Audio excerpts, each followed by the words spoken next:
Israel और Hamas की war को लगभग 2 साल हो चुके हैं और इजरायल के हमले और भीषण होते जा रहे हैं। गाजा का एक बड़ा हिस्सा इजरायल ने समतल कर दिया है। एक बहुत बड़ी आबादी भूखे मरने को मजबूर है। दुनिया के कई देश अब इस मुद्दे पर इजरायल के खिलाफ खड़े हो गए। इसमें ताजा और सबसे बड़ा नाम है फ्रांस का।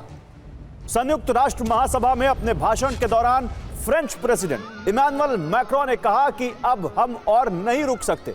हमें यूके, कनाडा और ऑस्ट्रेलिया की तरह फिलिस्तीन को मान्यता देनी होगी, क्योंकि इसी से हिंसा रुकेगी और शांति आएगी। फ्रांस अकेला नहीं है, कई सारे देशों ने पिछले कुछ दिनों में फिलिस्तीन को एक स्वतंत्र देश के तौर पर मान्यता दी है। बड़ी बात यह है कि इसमें अमेरिका के बड़े सहयोगी शामिल हैं। इसमें ब्रिटेन शामिल है, ऑस्ट्रेलिया शामिल है, कनाडा शामिल है। और यही ट्रंप के लिए इस वक्त एक बहुत बड़ी चुनौती है। साफ है कि इजरायल के मुद्दे पर अमेरिका और उसके यूरोपीय सहयोगियों के बीच ठन चुकी है। हालांकि इस मुद्दे पर भारत की नीति बिल्कुल साफ है। भारत फिलिस्तीन और इजरायल दोनों देशों का समर्थन करता है, 2 स्टेट थ्योरी का समर्थन करता है और यह मानता है कि युद्ध रुकना चाहिए और शांति के जरिए समाधान ढूंढे जाने चाहिए। हालांकि भारत इजरायल पर हुए हमास के हमलों की भी कड़ी निंदा करता है और यह कहता है कि अगवा किए गए बंधकों को तुरंत छोड़ा जाना चाहिए। सवाल एक बार फिर से वही है, क्या फिलिस्तीन के बढ़ते समर्थन के बाद इजरायल और अमेरिका दुनिया में अलग थलग पड़ते जा रहे हैं? और क्या इससे गाजा पर इजरायल के हमले रुक जाएंगे? आज इसी पर बात करेंगे, लेकिन पहले आप जानिए खबर क्या है। पूरी ये खबर आपको समझाते हैं, ये पूरा मामला विस्तार से समझाते हैं। फिलिस्तीन को बढ़ते समर्थन से अमेरिका के राष्ट्रपति ट्रंप की टेंशन बढ़ गई। 24 घंटे में 5 देशों ने फिलिस्तीन को मान्यता दी है। फ्रांस, ब्रिटेन समेत 150 देशों का, लगभग 150 देशों का फिलिस्तीन को समर्थन हासिल हो गया है। अमेरिका अभी भी फिलिस्तीन की मान्यता के खिलाफ है। नेतन्याहू ने कहा कि कोई फिलिस्तीनी राज्य नहीं होगा। फिलिस्तीन को मान्यता देने से इटली का इनकार। फिलिस्तीन समर्थकों का मेलोनी सरकार के खिलाफ प्रदर्शन इटली में देखने को मिला है, क्योंकि फिलिस्तीन की रिकॉग्निशन वापस ले ली मेलोनी ने। न्यूयॉर्क में संयुक्त राष्ट्र महासभा का 80वां सत्र शुरू हो चुका है। रात 8:30 बजे अमेरिकी राष्ट्रपति डोनाल्ड ट्रंप संबोधित करने जा रहे हैं और यह कहा जा रहा है कि डोनाल्ड ट्रंप आज उन संस्थाओं को जिन्होंने बदले हुए वर्ल्ड ऑर्डर को समर्थन दिया है, जिन्होंने गाजा में हमले के बाद फिलिस्तीन को रिकॉग्निशन दिया है, उनको सलाम करेंगे। यह खुद व्हाइट हाउस की प्रेस सेक्रेटरी ने बता दिया है कि क्या उनका एजेंडा होगा। हालांकि इस बैठक में विदेश मंत्री एस जयशंकर भी मौजूद रहेंगे। मुस्लिम देश के नेताओं के साथ भी ट्रंप एक मीटिंग करने वाले हैं। सऊदी अरब, यूएई, कतर, मिस्र, जॉर्डन और तुर्की के साथ उनकी गाजा के मुद्दे पर एक मीटिंग है। आपको याद होगा, ये देश कुछ दिन पहले ही मिले थे और एक मुस्लिम नेटो बनाने की इन्होंने बात की थी। तो फिलिस्तीन को मान्यता में बड़ी बातें आपको बता देते हैं। यूएन के 193 में से 147 देशों ने फिलिस्तीन को मान्यता दे दी है। यूएनएससी यानी यूनाइटेड नेशंस सिक्योरिटी काउंसिल के 5 में से 4 स्थायी देशों ने इस पर मोहर लगा दी है। खाली अमेरिका इसके अगेंस्ट है। अमेरिका ने अब तक मान्यता नहीं दी। बैठक की अध्यक्षता फ्रांस और सऊदी अरब ने की। दुनिया की 80% आबादी ने मान्यता दी है। अमेरिका और इजरायल और यूरोप, अमेरिका और इजरायल एक तरफ और यूरोप एक तरफ आमने सामने आ गए।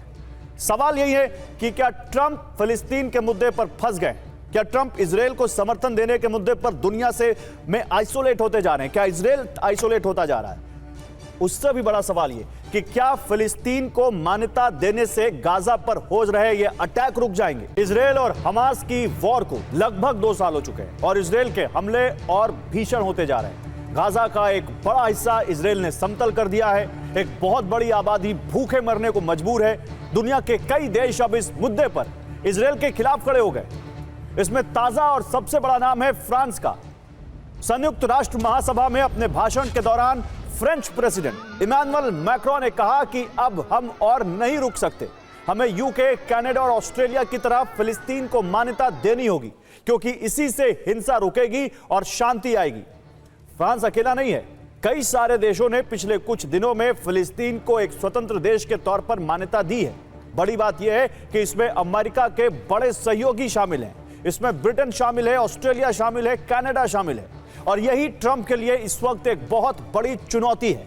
साफ है कि इजरायल के मुद्दे पर अमेरिका और उसके यूरोपीय सहयोगियों के बीच ठन चुकी है। हालांकि इस मुद्दे पर भारत की नीति बिल्कुल साफ है।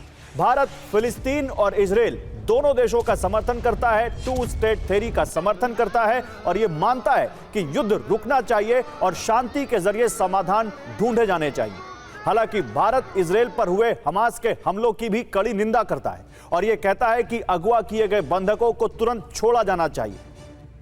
सवाल एक बार फिर से वही है, क्या फिलिस्तीन के बढ़ते समर्थन के बाद इजरायल और अमेरिका दुनिया में अलग थलग पड़ते जा रहे हैं और क्या इससे गाजा पर इजरायल के हमले रुक जाएंगे? आज इसी पर बात करेंगे, लेकिन पहले आप जानिए खबर क्या है। पूरी ये खबर आपको समझाते हैं, ये पूरा मामला विस्तार से समझाते हैं। फिलिस्तीन को बढ़ते समर्थन से अमेरिका के राष्ट्रपति ट्रंप की टेंशन बढ़ गई है। 24 घंटे में 5 देशों ने फिलिस्तीन को मान्यता दी है। फ्रांस, ब्रिटेन समेत 150 देशों का, लगभग 150 देशों का फिलिस्तीन को समर्थन हासिल हो गया है। अमेरिका अभी भी फिलिस्तीन की मान्यता के खिलाफ है। नेतन्याहू ने कहा कि कोई फिलिस्तीनी राज्य नहीं होगा। फिलिस्तीन को मान्यता देने से इटली का इनकार। फिलिस्तीन समर्थकों का मेलोनी सरकार के खिलाफ प्रदर्शन इटली में देखने को मिला है, क्योंकि फिलिस्तीन की रिकॉग्निशन वापस ले ली मेलोनी ने। न्यूयॉर्क में संयुक्त राष्ट्र महासभा का 80वां सत्र शुरू हो चुका है। रात 8:30 बजे अमेरिकी राष्ट्रपति डोनाल्ड ट्रंप संबोधित करने जा रहे हैं और यह कहा जा रहा है कि डोनाल्ड ट्रंप आज उन संस्थाओं को जिन्होंने बदले हुए वर्ल्ड ऑर्डर को समर्थन दिया है, जिन्होंने गाजा में हमले के बाद फिलिस्तीन को रिकॉग्निशन दिया है, उनको सलाम करेंगे। यह खुद व्हाइट हाउस की प्रेस सेक्रेटरी ने बता दिया है कि क्या उनका एजेंडा होगा। हालांकि इस बैठक में विदेश मंत्री एस जयशंकर भी मौजूद रहेंगे। मुस्लिम देश के नेताओं के साथ भी ट्रंप एक मीटिंग करने वाले हैं। सऊदी अरब, यूएई, कतर, मिस्र, जॉर्डन और तुर्की के साथ उनकी गाजा के मुद्दे पर एक मीटिंग है। आपको याद होगा ये देश कुछ दिन पहले ही मिले थे और एक मुस्लिम नेटो बनाने की इन्होंने बात की थी।